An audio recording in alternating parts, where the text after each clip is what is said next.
Bem, amigos, eu quero estudar com vocês um tema muito interessante. Eu acho que é um texto que nos fala muito aqui ao coração em relação a isso que nós estamos estudando desde ontem, né? Eu quero convidar você a abrir a Bíblia no livro de Mateus, no capítulo 28. Mateus, capítulo 28. E vamos aqui estudar a Bíblia a partir do verso 16. Mateus, capítulo 28, verso 16. Mateus 28, 16 em diante. Diz assim: Seguiram os 11 discípulos para Galiléia, para o monte que Jesus lhe designara. Vamos parar por aqui. Havia aqui um contexto, né? Um contexto instrucional, ou seja, Jesus, esse discurso que Jesus ele vai falar daqui a pouco, dizem os estudiosos que Jesus repetiu em diversos momentos, né, essa fala, né, da grande comissão. Mas havia aqui um contexto, então, de instrução. Jesus estava aqui preparando agora a igreja para a ausência dele, né, para a necessidade. Veja, lá João fala muito a respeito disso, né? João fala que Jesus disse assim, olha, eu preciso ir, porque se eu não for, o Consolador não vai vir. E é melhor que eu vá, né? Ou seja, é melhor a ida de Jesus, né, ao céu, para que o Espírito Santo pudesse descer. Então, o próprio Jesus fala, olha, é necessário que eu vá, e é melhor que eu vá, né, para que venha o Consolador. Então, a gente percebe que a vinda do Espírito Santo foi o melhor presente que Jesus pôde dar à igreja. Então, esse contexto aqui é um contexto de instrução, né? Jesus ele está dentro desse diálogo, né? dessa aula, né? Posso assim dizer, onde ele está ali instruindo os discípulos a respeito da ausência dele e da necessidade dele ir. Mas daqui a pouco ele vai estar dando algumas orientações, né? João ele fala muito sobre o Espírito Santo, sobre o Consolador, sobre esse que seria o grande poder, né, que iria locomover ou empoderar a igreja e tudo mais. E Jesus ali, o João ele comenta muito sobre isso. Só que agora os outros evangelistas, Mateus, Marcos e Lucas, eles, ao falar da grande comissão, eles falam aqui a respeito das orientações de Jesus, né? O que eles deveriam fazer um pouco, então, como igreja agora, em relação à ausência de Cristo, né? Então, veja, o plano é muito ambicioso, diante da fala que Jesus vai falar, né? Vai dizer ali do verso 18 e 20, né? O plano é o seguinte, olha, prega o evangelho para o mundo. Só que Jesus diz essas palavras aqui para pessoas simples, né? E ao Jesus falar isso, Jesus ele está transportando a mente desses discípulos para o empreendimento mundial, global. Talvez hoje para nós seja um pouco mais fácil entender, porque você pega um avião, você vai para outro país, né? Talvez eu esteja falando aqui com pessoas que já saíram em diversos momentos do Brasil. Então, é muito fácil hoje para nós termos esse entendimento, tendo em vista que hoje há uma facilidade grande para você conhecer diversos países, né, e outros lugares do mundo. Só que a gente precisa entender que naquela época não era dessa forma, né? Então, aquelas pessoas na qual Jesus dirige essas palavras eram pessoas que estavam habituadas a uma vida naquela geografia, naquela cultura, né? Eles nunca haviam vivido em uma cultura diferente. Então, pessoas que estavam ali vivendo naquela região. Só que Jesus ele transporta a mente daqueles discípulos para um empreendimento global. Ou seja, a ambição da ordem de Cristo era algo inimaginável para aquele grupo. Vara todo mundo, né? Imagine, você juntar uma equipe e falar isso, né? Por quê? Porque até então, as religiões, no decorrer da história, qualquer religião, até então, todas as religiões, elas tinham um caráter circunscrito. O que eu quero dizer com isso? É um caráter restrito a uma região geográfica. ou havia uma religião que era apenas de um determinado país, ou de uma determinada etnia, ou de uma determinada família, né, tribos, tribais, religiões tribais. Nunca até então, no decorrer da história, se ouvira falar de um império religial mundial e guiado por voluntários, que era diferentemente das outras crenças, que tinha um rei, o rei era uma divindade, ou o poder político que exercia, ele tinha uma autoridade também divina, sempre ligado a um Deus e tudo mais.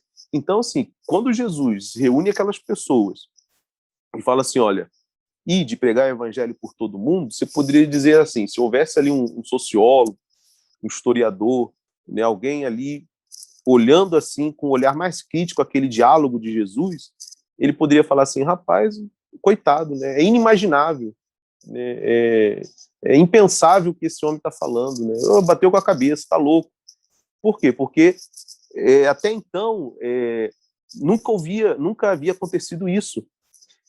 A gente pode ali fazer talvez fazer um paralelo em relação ao discurso de Noé, quando Noé falou assim, olha, preparem-se porque Deus vai mandar um dilúvio. Mas aí o que o povo falava? É impossível, nunca choveu, nunca havia chovido, né? Então só tinha um orvalho que caía na terra pela manhã, ali, e umedecia a terra. Então as pessoas não acreditaram no discurso de Noé, porque nunca havia acontecido tal coisa. Então, de tal forma, poderia-se olhar para essa ordem de Jesus e falar assim, rapaz, esse cristianismo aí vai morrer agora mesmo, porque eles nunca irão conseguir fazer isso. Agora, o fato é que aqui nós estamos, né? Você está aí, eu estou aqui. O evangelho não começou no Brasil, né? O próprio Jesus não nasceu no Brasil, então, mas nós estamos aqui. Então, peraí, deu certo, né? Aquilo que é loucura, né? Como Paulo fala, loucura do evangelho deu certo, né? Hoje nós estamos aqui. Então, veja, agora eu quero chamar a sua atenção aqui para o que ocorre no verso 17. Né? O que ocorre no verso 17 do capítulo 28 de Mateus? Diz assim, ó, e quando ouviram, o adoraram, mas alguns o quê? Duvidaram, é o que diz aí na Bíblia. Então, o que me chama a atenção aqui, irmãos, é que Jesus não excluiu do processo de formação embrionária e missionária da igreja, tendo em vista, apesar da enorme responsabilidade e desafio que esse grupo tinha à frente, Jesus, ele não excluiu os que duvidavam. Interessante isso, né, para nós aqui. Porque se fosse eu, né, que você está montando uma equipe, né, que você está montando uma equipe, você não pensa, você não quer com você aqueles que duvidam, né?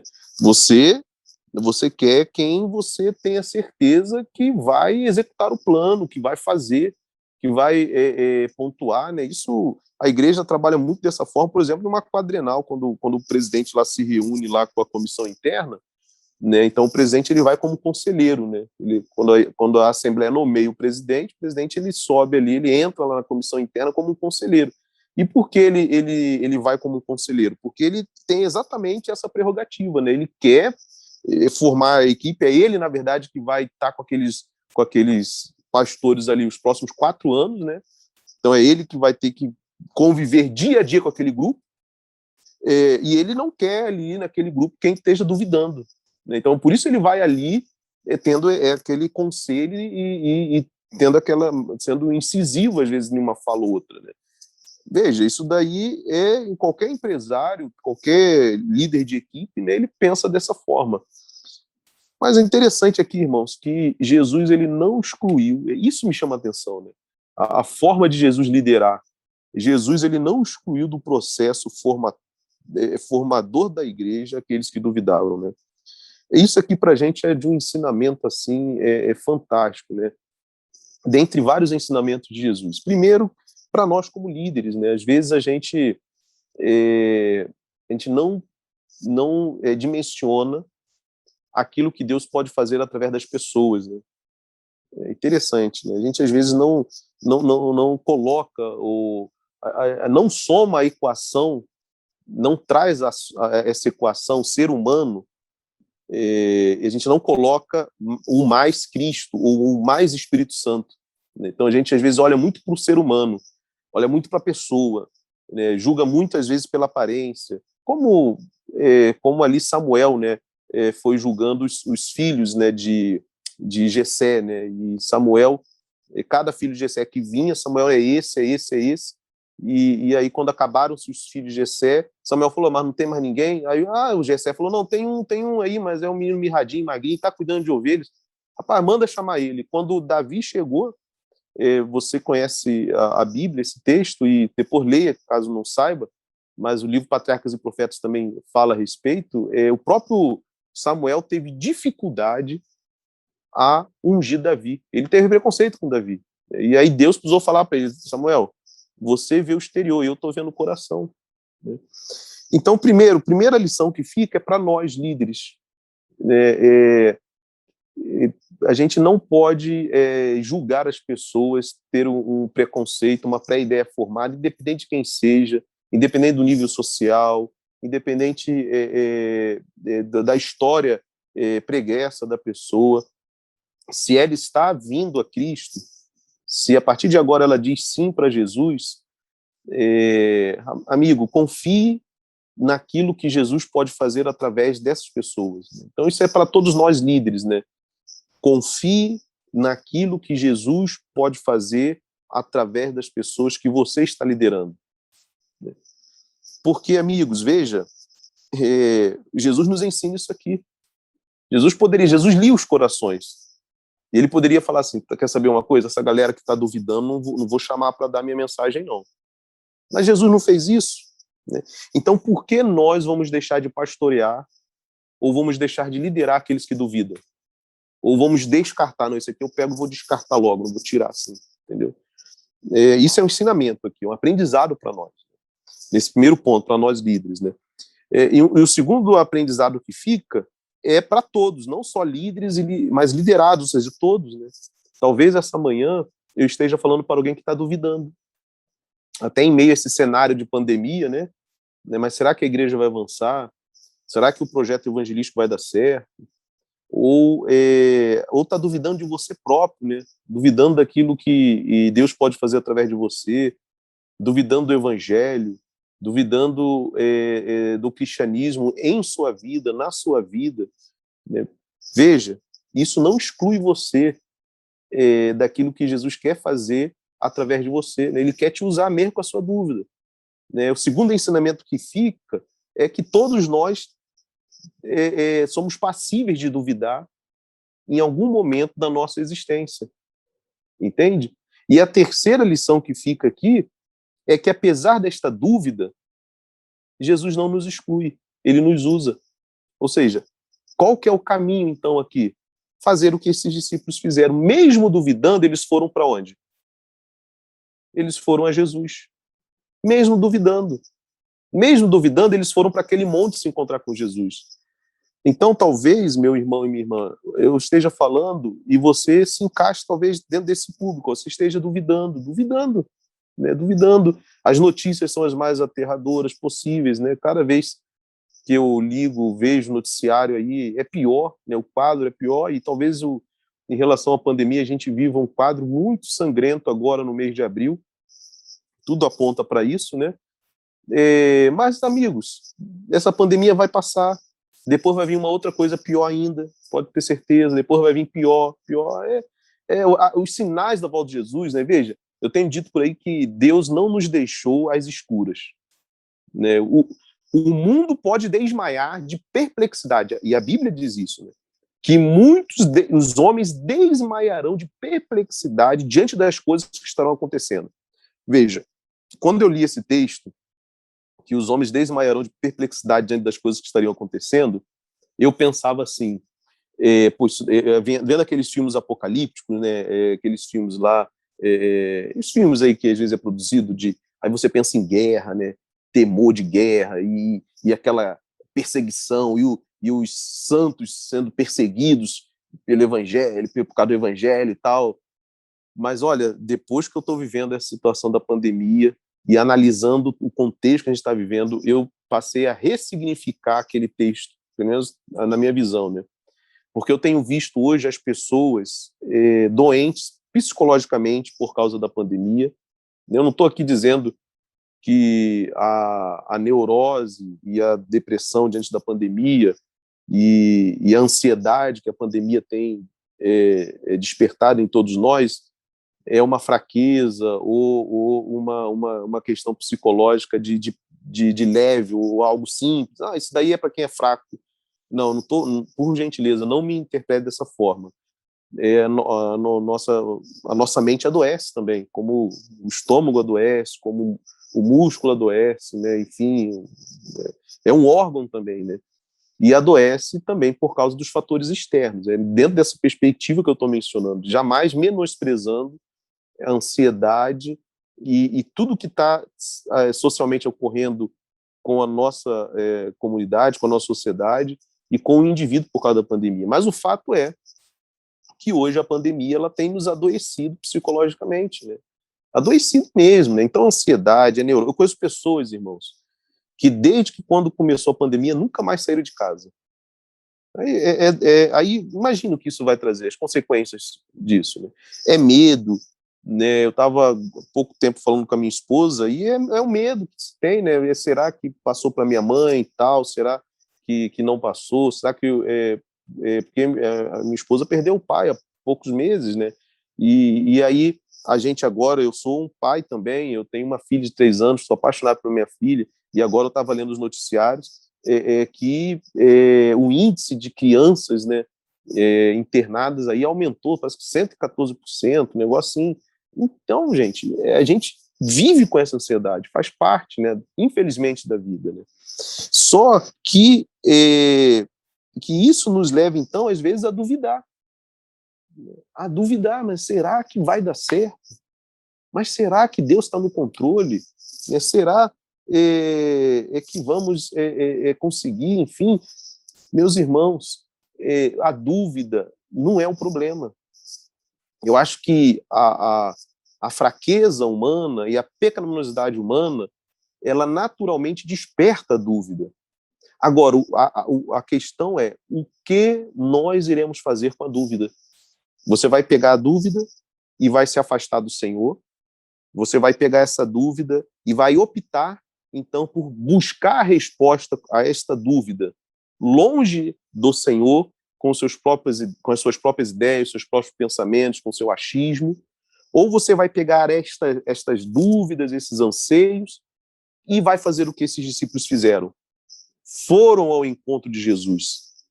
Esses são dois caminhos que a gente tem que se decidir, né? E eu acho que tenho certeza que o conselho bíblico aqui é pegar as dúvidas que você e eu estamos tendo e ir a Jesus, né? Dentro desse escopo que Paulo fala lá em Tessalonicenses 5,18, em tudo dai graça. Veja, ele não fala por tudo, mas ele fala em tudo. Por quê? Porque é através da oração, de uma vida se envolvendo com as coisas de Deus, com as coisas da igreja, através de uma vida de louvor, através do desenvolvimento dessas disciplinas espirituais, independentemente das circunstâncias que nós estamos vivenciando, é que a nossa fé ela é fortalecida, ela é talhada, independentemente da circunstância, se é uma circunstância de apreensão, se é uma circunstância de tristeza, de alegria, de luto, não importa, mas se em tudo, não por tudo, você não vai dar graça pela doença, mas em meia doença você vai louvar, vai orar, vai se aprofundar, vai chorar aos pés de Jesus, vai dar graça, porque Cristo está com você. Ah, meu amigo, aí você vai aprender algo fantástico durante essa situação em que você está vivendo. Então, o primeiro ponto que fica aqui, né, que me chama, assim, irmãos, isso aqui é algo que pula na minha mente, assim, e quando eu parei para olhar para esse versículo, mais atenção, falei, rapaz, Jesus não excluiu do processo de formação da igreja os que duvidaram, né? Então, talvez, eu não sei, eu não conheço a igreja aqui de Buritis, né, o Enote, perdão, e talvez vocês estejam duvidando, E agora eu quero falar no aspecto missiológico, missionário, a proposta que vocês estão buscando no coração de vocês a realizar, a dúvida faz parte. Mas vá com esta dúvida ao encontro de Jesus. Ele não vai excluir você, líder, você, irmão de igreja, você voluntário, você pastor também, ele não vai excluir vocês pela dúvida, né? Então, vá ao encontro de Cristo, busque o poder dos altos, né? Busque fazer o melhor, e vocês verão, então, o que Deus é capaz de fazer com essas dúvidas.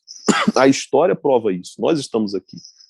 E aí, chegando, então, no verso 18, Jesus ele diz assim, olha, é a grande comissão, né? Eu vou ler aqui até o verso 20 e depois pegar algumas aplicações para a gente. E disse assim, Jesus aproximando-se falou-lhes dizendo, toda autoridade me foi dada nos céus e na terra. Ide, portanto, e fazei discípulos de todas as nações, batizando-os em nome do Pai e do Filho e do Espírito Santo, ensinando-os a guardar todas as coisas que vos tenho ordenado. E eis que estou convosco todos os dias até a consumação dos séculos.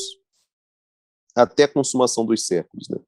Então, aqui é a grande comissão, né? Um texto aí muito difundido, muito conhecido, né? E ela gravita aqui em torno de pontos cruciais. Eu não vou me antenar aqui necessariamente em que se gravita a grande comissão, mas eu quero apenas falar aqui de 3 pontos que aparecem na grande comissão, que é exatamente quando ela diz aqui, toda autoridade me foi dada, vá a todas as nações e ensinando a guardar todas as coisas, né? Então, toda autoridade, todas as nações e todas as coisas, né? Então, o primeiro ponto aqui que me chama a atenção é exatamente esse, olha, toda autoridade me foi dada nos céus e na terra. Então, veja que Jesus ele não é apenas o conteúdo do evangelho, né? Ou seja, ontem nós trabalhamos isso, ele não é apenas o personagem central do evangelho, né? Mas eu e você somos convidados a caminhar sobre a autoridade de Jesus. Ele é aquele que dá autoridade ao evangelho. Ele é aquele que dá autoridade à missão, né? Então, irmãos, não precisamos ter medo, né? Não é uma pandemia que vai parar a igreja, entendeu? Se alguns ou outros vão ser convidados a descansar no sono da morte, bem-aventurados são os que morrem no Senhor, diz o texto bíblico, para que as suas obras o acompanhem. Mas as obras e a igreja vai continuar, a igreja vai avançar.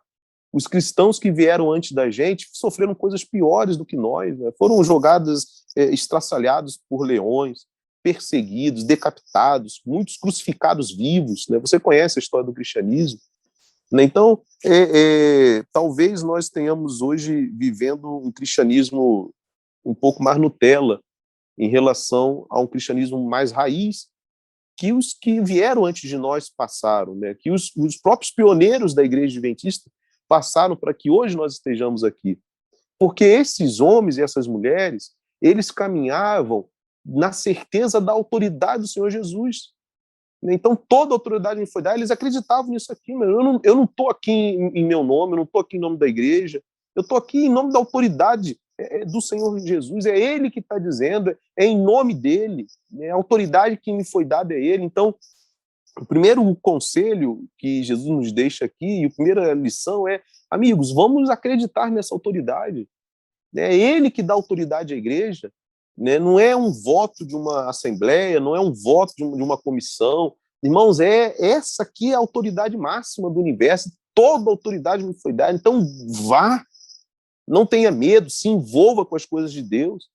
Agora, caminhar na autoridade do Senhor Jesus não envolve apenas saber que todo esse poder me acompanha na propagação do evangelho ou na minha vida como crente.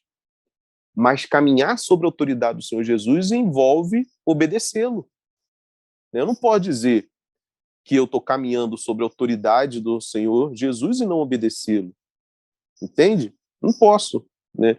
Então, eu vou dar um exemplo, por exemplo, eu sou um pastor da igreja adventista, né?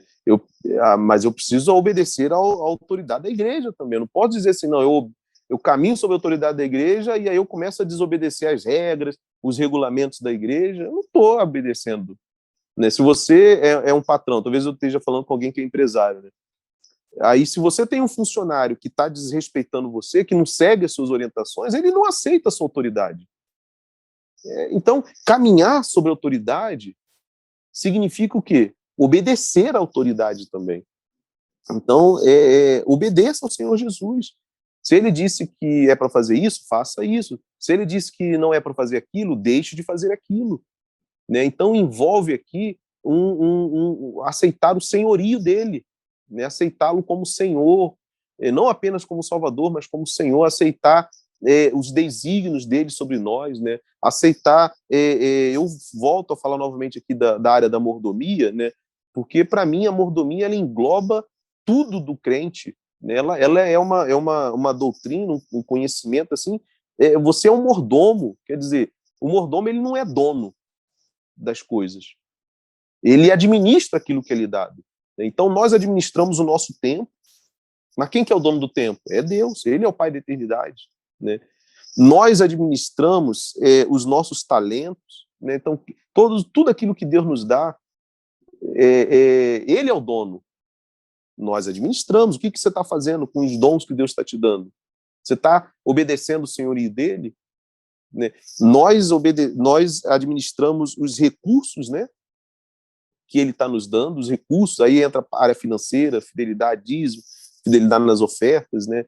E não é só o dízimo 10%, e não é só as ofertas, que aí é entre você e Deus, né? Mas e os 90%, né? Ou os 85%, não sei quanto você dá de oferta, o que fica com você? Como que você está administrando isso?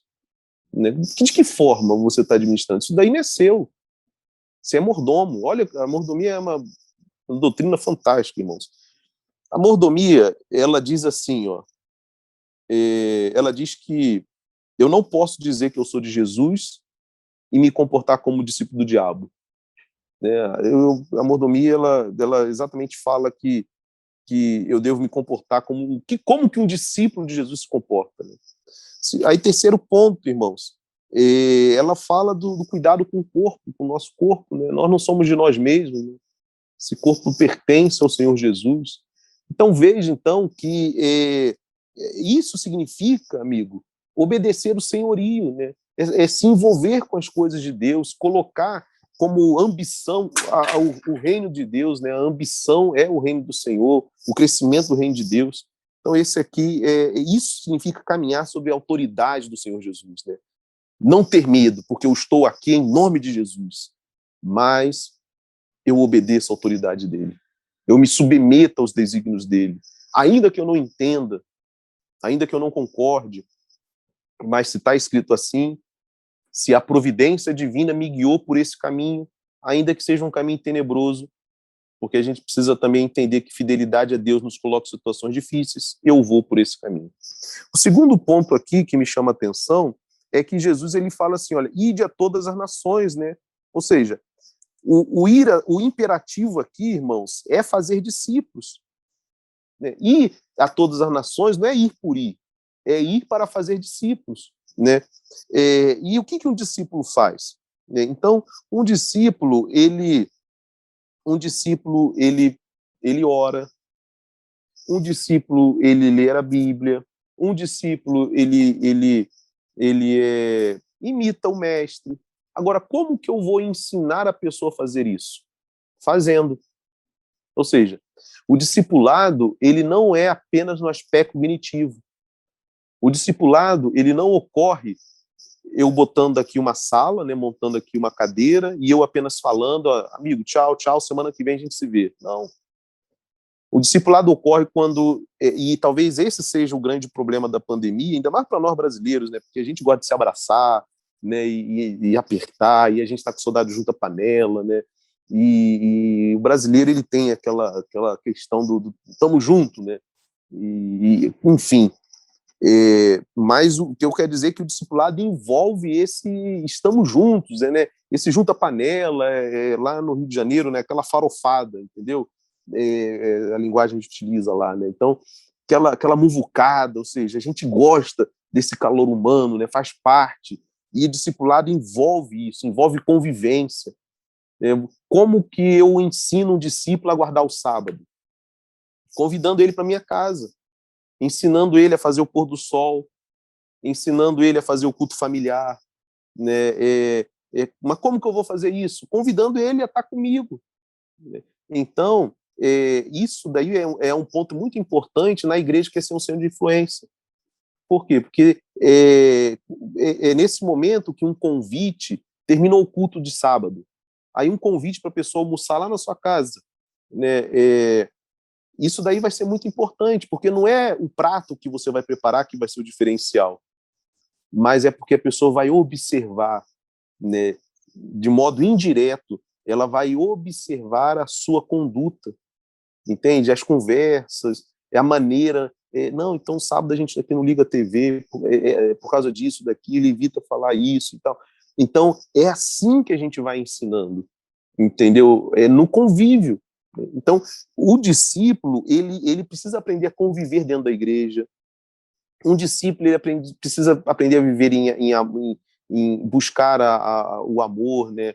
Ele precisa aprender a viver em santidade. Ele precisa aprender a viver tendo como objetivo a conclusão da obra de Deus.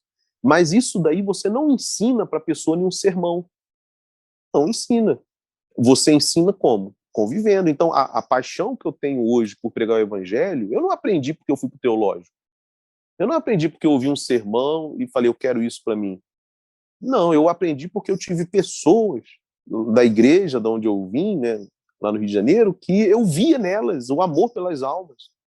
Então, tinha de um ancião, que é um grande amigo meu, né, irmão Weber, e aquele ancião, ele me levava para fazer as visitas missionárias, ele me levava para dar estudo bíblico, né, e ele, uma vez, ele falou assim, Alexandre, você vai observar o dando estudo bíblico. Aí eu ficava observando, ó, você fica em oração.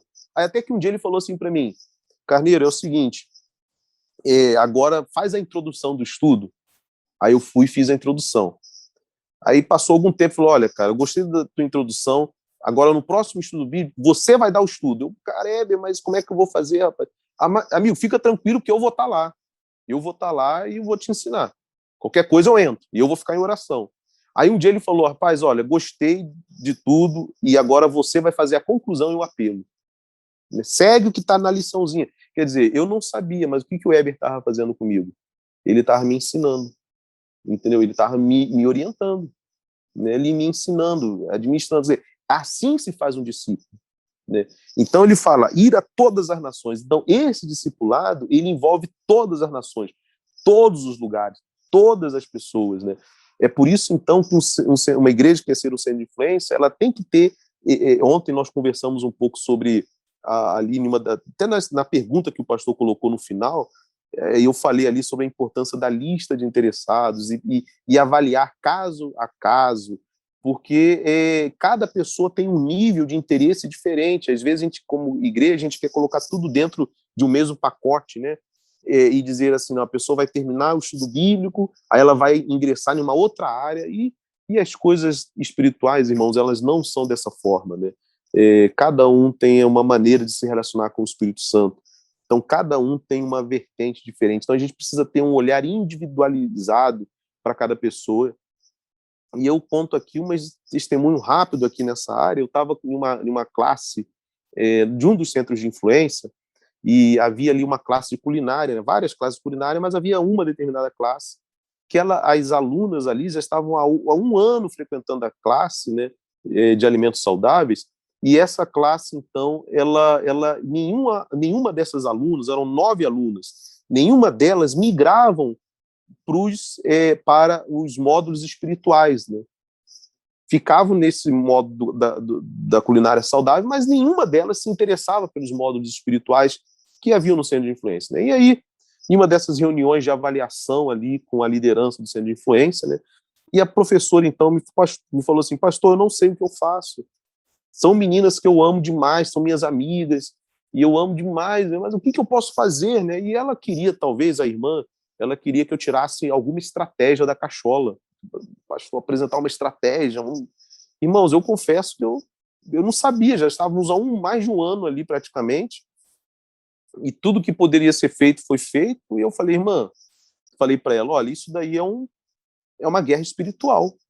né? A gente tem que vencer isso daí com as armas espirituais. Então, irmão, vamos fazer o seguinte, vamos jejuar pela essa turma, vamos jejuar por essa turma, a irmã já continua fazendo o que está fazendo, e vamos jejuar por elas, por cada uma dessas alunas aí, e deixar Deus trabalhar, né? Aí ele lembra, Jesus orava pelos discípulos, olha Jesus para Pedro, Pedro, o diabo quer acabar com a tua vida, ó, mas eu estou orando a Deus, estou intercedendo para que Deus te fortaleça, né? Então, formar discípulos envolve oração intercessória com aquela pessoa, né? Não é só uma oração intercessória do púlpito, né? Jesus passava as madrugadas clamando por Pedro e pelos discípulos, e por mim, e por você, ele orou por nós.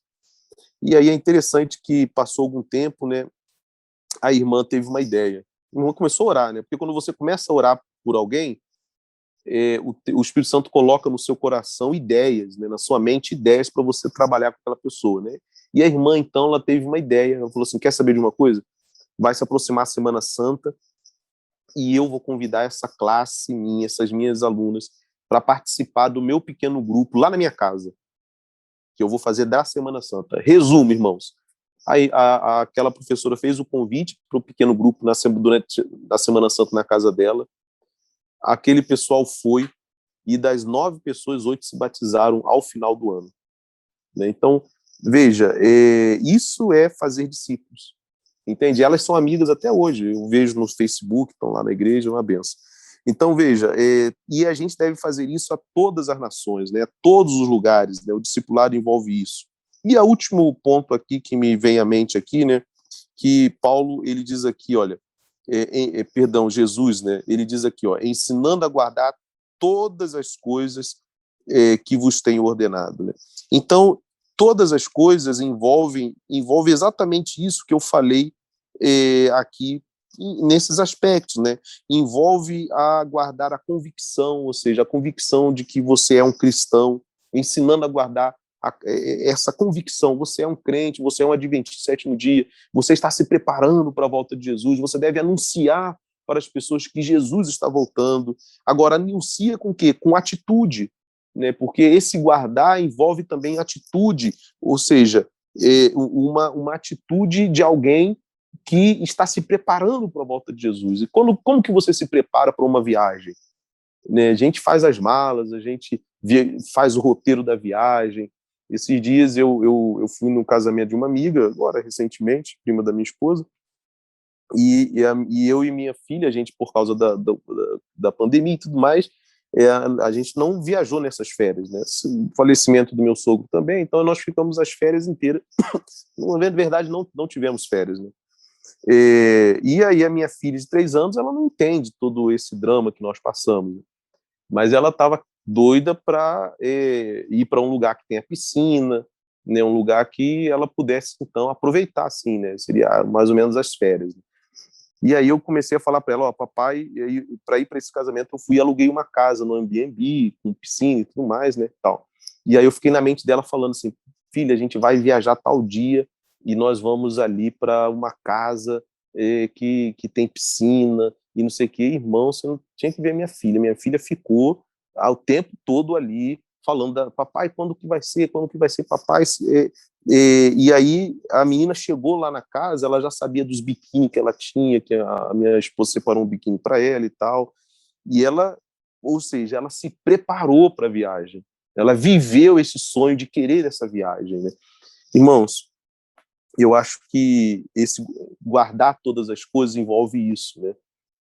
A gente está tendo a atitude de alguém que guarda mesmo. A gente está se preparando para essa viagem intergaláctica que nós vamos fazer quando Jesus voltar. Então, os mortos vão ressuscitar, as sepulturas vão se arrebentar, irmãos, vai ser um negócio assim, fantástico, né? E será que nós estamos, de fato, se preparando para isso? E aí o terceiro, irmãos, e último ponto aqui, é exatamente se a gente está vivendo agora, tendo a certeza de que Deus está conosco todos os dias, né? Porque Jesus fala assim, olha, eis que estou convosco o quê? Todos os dias até a consumação dos séculos, né? E aí, irmãos, todos os dias envolve o quê? Envolve segurança, né? Segurança. Ou seja, nós não estamos sozinhos. Eu estou com você o quê? todos os dias. Nos dias de pandemia, nos dias que não tem pandemia, nos dias de luto, nos dias de alegria, nos dias de saúde, nos dias de doença. O que Jesus está dizendo aqui para os seus seguidores? Que as circunstâncias não significam que ele se esqueceu do seu povo. Não significa. Eis que estou com você todos os dias. Faça sol ou chuva, cara ou coroa, estou com você. É fato, irmãos, que às vezes nós temos a impressão que Deus não está conosco. É fato isso. Às vezes nós temos a impressão que Deus não responde às nossas orações. Mas eu digo que isso é só uma impressão. Quando você tiver essa impressão, você está certo. É isso mesmo. Não passa de uma falha impressão humana. Só isso. Deus promete estar conosco todos os dias. Então, meu irmão e minha irmã, vá em nome de Jesus. Evangelize, se envolva com as coisas da igreja. Faça sol ou chuva, pandemia ou sem pandemia. Se envolva. Coloque no seu coração o sonho de ver o reino de Deus crescendo. Coloque no seu coração como objetivo máximo, buscar em primeiro lugar o reino de Deus, ou seja, a volta de Jesus. Fique tranquilo. Todas as coisas vão lhe ser acrescentadas, mas coloque, essa é a ambição que a igreja cristã tinha, essa deve ser a nossa ambição. Eu estou com você todos os dias.